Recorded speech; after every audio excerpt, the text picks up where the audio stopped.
cho anh ngừng ngát thơm nơi đây và đưa con tim anh lán du theo mây. Khi mưa nắng rơi áng mây che trời, em như tia nắng sớm mai bên đời làm anh càng yêu em thêm the baby.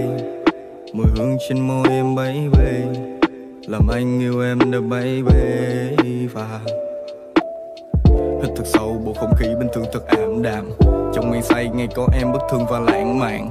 Trời tối anh vẫn thả mọi thứ vào hoang ca, những thứ anh vẫn thấy nhìn em bỗng chốc trái tim anh tan ra.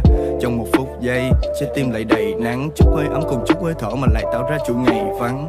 Nhớ em anh có thể thả mình vào cơn mơ, chút cảm xúc và dòng tâm tư anh viết lyric nhạc thành thơ. Những cảm xúc của anh thì không thể nào mà vứt bỏ, thứ cảm xúc nằm trong bài nhạc vừa trốn nơi đất cỏ. Cùng em đi trên một con đường màu tối đen, những thứ khác anh không cần thiết nắm tay qua cuộc sống rối ren.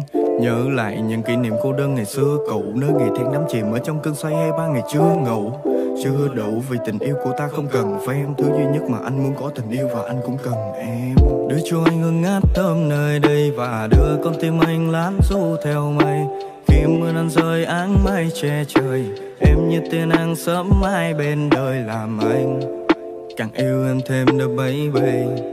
Mùi hương trên môi em baby, làm anh yêu em the baby. Và